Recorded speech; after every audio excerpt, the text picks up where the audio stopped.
So I think it really starts in acquisitions, right? If you really think about it, you need to buy a property that has a predictable disposition cycle. That's usually where most people are getting caught up.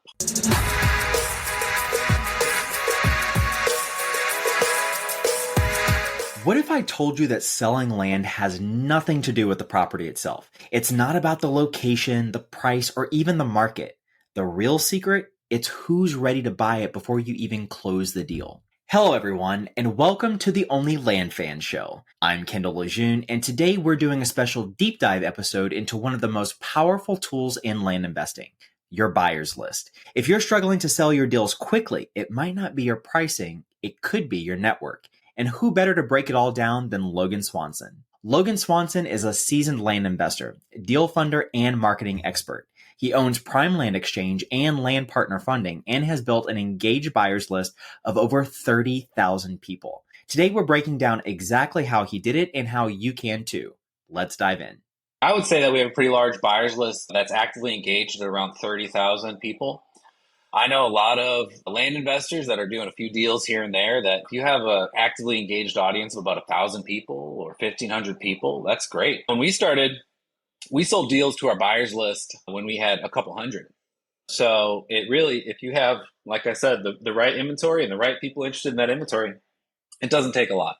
But if you're going to spread it out over a map, it does take a lot. One of the biggest myths in land investing is that bigger is always better when it comes to buyers lists. But Logan flips that idea on its head.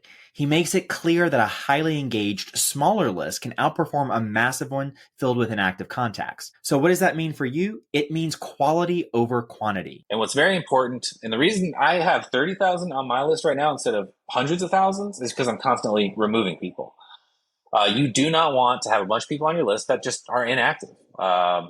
It adds no value. And when you're using a software or a service like Klaviyo or MailChimp or whatever, you also get billed for every email address and phone number sitting in there. And that is not cheap when you have tens of thousands of them in there. I think my Klaviyo bill is like $600-700 a month. List of 1,000 serious buyers matched with the right properties and regular touch points is worth way more than 10,000 names that never open an email. The key is curating your audience and making sure your inventory aligns with their needs. Think of it like this. If you specialize in lake lots in Texas, your buyer should be people actively looking for lakefront properties, not just anyone interested in land. That's where targeting and segmentation comes in. Logan's approach isn't about sheer numbers, it's about precision. And that brings us to the next step, how to actually manage and optimize your list to keep engagement high. I'll start by, I'll differentiate. We actually have a CRM and a separate software that just does email marketing and text marketing in bulk. So we are pretty nerdy on our end. So we have built our own CRM off of the Monday.com platform that allows us to move acquisitions through, move dispositions through, but we use the same one for our funding company. We use the same one for our marketing company. So we've had to be very creative in building everything out. So it's all compiled into one central location. I would not suggest, if you're a newbie, going to create your own. It's one of the great time wasters that will disillusion a new investor. If you feel like you have to go reinvent the wheel just to do your first deal, I mean, good luck. You're gonna not have a great time of this. I've suggested in the past a great, I guess I don't know how much it is now. I think it was like 70 or $80 a month back when I was using it. But Follow Up Boss is extremely powerful, very capable and robust. It does still take a little modification to get it land investor ready because it is not built for land investors. But it has some really key features, right? It's got native VoIP, so your phone calling and your text message are done natively through that CRM. So it allows you to be digging through your contacts, and if you feel like you want to reach out to somebody, you just type a text message and send it right there in your CRM. There's a lot of them that don't have that capability. For us, when we started, we didn't need a whole lot. It was like, all right, if you have 400 leads in a bucket, it doesn't take a lot of sifting to get through it. But when you start getting thousands of leads in a bucket and you're operating in, say, let's not use me as an example, but say let's use someone who operates in one state, but in 7 counties that are distinct. Well, then if you are selling a property in, say, let's do Texas, say you're selling a property in Wood County, Texas, when a lead comes in, somebody raises their hand, says, I'm interested in buying this property. You get their phone number, you get their email, their social security. No, don't get their social security. Just kidding. You get that information, you plug it into the CRM, and you want to put Wood County so you know where they're interested in. So the next deal you get in Wood County, you're able to reach back out to them. Now that's kind of like tagging 101. But in reality, it's not just location. There's a lot of different things that you can tag your leads with. You can be as complex or as simple as you want, depending on how complex or simple your business is. So once you have a solid buyer list, how do you actually manage it? That's where a good CRM comes in. Logan doesn't just store names and numbers. He uses his CRM to automate, track, and engage buyers at the right time. If you're still keeping track of buyers in an Excel sheet, you're making things way harder than they need to be. Logan's system allows them to see where each buyer is in their journey, what they've engaged with, and when it's the right time to reach out. Whether you're using Follow Up Boss, Pebble, or a custom setup like Logan's, the key is segmentation.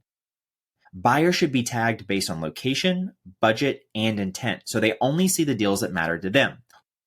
Finding this valuable? Hit that subscribe button so you never miss an episode. And tell us in the comments, what's your biggest struggle with building a buyer's list? So it can be pretty specific again on product, but for me, my list started and lived on Facebook Marketplace for a long time. So I was listing property, and I guess it wasn't just Facebook, but Craigslist, anywhere I was listing the property for free and I was gaining traction and attention, I was trying to extract information from those people. Only if they seemed interested enough where it was worthwhile. But if somebody, like, how did I used to do it? I think I had a rule for it, but if somebody exchanged back and forth with me 3 or 4 times on a property, I would then try to put them through. I always had different things. Right now it's landing pages, right? It's send them to the property listing on our website. There's a pop-up. I don't know, we used to sometimes lock the website, so they had to input information in order to bypass and actually go view the property on the website. We call those squeeze pages. So we used to squeeze people. And then we got a lot of pushback and people didn't like that. And I think I got actually some bad Google reviews from it. So all right, I'll just let people put it in if they want. But instead of manually grabbing that information and typing it and adding it to a CRM, you should have a form on your website or wherever you're directing traffic. There's services called lead pages. You can make landing pages. If you don't actually have a website, you can make a property page just for an individual property and send people there. But what you're ultimately doing anytime you're dealing with a mass of leads is to funnel them. And that would just be like a step in the funnel. Like if someone is interested in the property enough where they get sent to a form on a website and they actually put in their information, well, that could be a good sign that they are pretty interested in the information. Now, if they get to that page and they're like, nah, I was only slightly curious, then you don't probably want to engage with that lead a lot in the future anyways. So there's a lot of different ways to do it. Sometimes people don't want to do that. So they would say, hey, call me, and they'd send me their phone number right away. Well, I would copy that phone number and I would say, hey, I have a one sheet, or I call it a spec sheet. Can I email you that? And then that's what I would use to get their email address. I'd log that in. But once you get to the point where you have, 4 or 5 properties going at the same time, any sort of manual entry becomes untenable. Not that you physically can't do it, like your fingers are going to start hurting, but it's just so much of a drain. People typically just stop doing it. Now that we've covered structuring and managing your buyer's list, let's talk about how to actually build one without spending a dime. Logan started out using Facebook Marketplace and Craigslist to attract buyers, and here's the strategy he used. Initial engagement. He starts by posting properties for free in high traffic places like Facebook Marketplace and Craigslist. But the key is tracking interactions. If a prospect engages multiple times, they're worth prioritizing. Funneling serious buyers. Instead of answering every question manually, Logan directs engaged prospects to a landing page with a lead capture form. This filters out time wasters and ensures only serious buyers enter his CRM. Automating the process. By using a mix of website pop-ups, automated email responses, and follow-up sequences, he ensures that buyers are continuously nurtured. If you're still replying manually to every "is this available" message, you're wasting time. Instead, focus on building an automated funnel that directs real buyers into your system. So you start learning that not only do you not want to be marketing those people, there's no reason to have them in there, but you are literally paying every month to just have them sitting around doing nothing. As an aside, and one of the reasons I really follow Up Boss, I always try to plug this, is they have a pixel that you can apply to your website and actually track what pages people have visited on your website. And this is a tool that I would use all the time. I would have a specific spot that would pop up when people went to my website. So if it tracked someone that's in my CRM that went to my website, then I'd go see what pages they're viewing. And based off of the pages they're viewing, I would send them an email just out of the blue, not saying, hey, I was tracking your activity. I would say, if I saw they were on a property that say I've been trying to move and they went there 3 times in the last 3 days, I would send them an email that would say, huge Texas discount. And I'd make a specific discount that looked like it was a bulk email, but specifically to that one individual person. And they'd be like, oh, I was just looking at this property. Oh my God, they're running a discount on this exact property. And I pushed a lot of people to the finish line just using that little technique.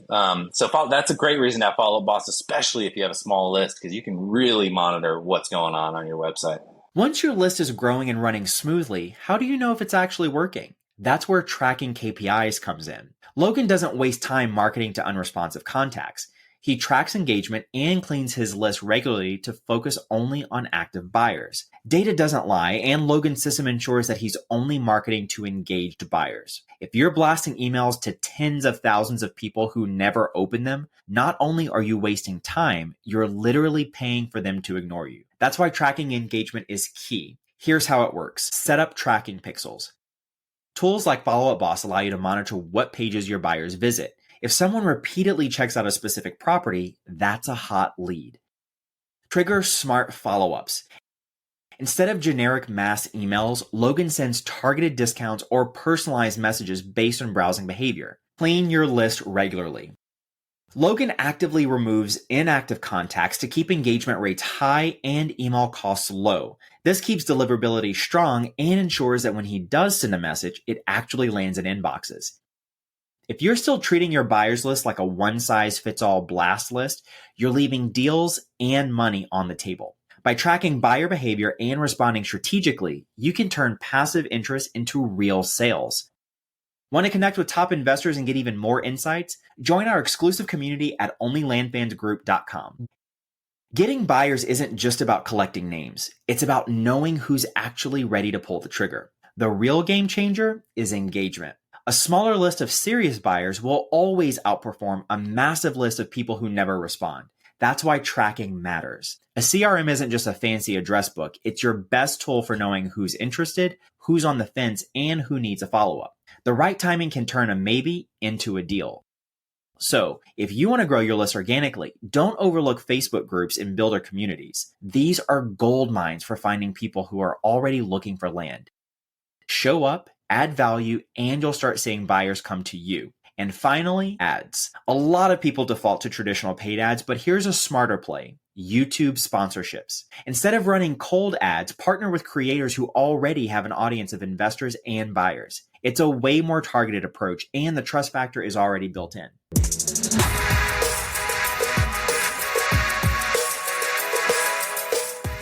Logan's approach to building and managing a buyer's list changes the game for land investors. It's not just about collecting names, it's about keeping your list engaged, targeting the right people, and making sure every message you send has impact. If you want to sell land faster and more efficiently, take a page from Logan's playbook. Build a list, nurture it, track behavior, and remove the dead weight. The investors who follow this process will always have buyers ready when a deal hits their desk. And that's just the beginning. If you want to hear the full, unedited conversation with Logan Swanson, head over to our YouTube channel now. We dive even deeper into his strategies, and you won't want to miss it. Don't forget to subscribe so you never miss an episode. Hit that bell icon to stay updated. Until next time, keep improving your land business, and we'll catch you in the next one. Hey land fans, tired of sellers ghosting faster than your ex? Get ready. Our friend Ajay Sharma has created the ultimate program to transform your acquisition game. Land Closers Academy brings you weekly call reviews, a powerhouse community, and the proven system for turning leads into signed contracts. And check this out. Sign up now at olfclosers.com and you'll get my personal call review template, that's crushing it with both my team and my coaching clients. This is the exact system we use to level up acquisition managers and consistently grow their closing skills. It's a game changer for managing your team. Ready to close more deals? Head to olfclosers.com and let's get you crushing it. Because the only thing getting ghosted should be your old closing rate. Boom.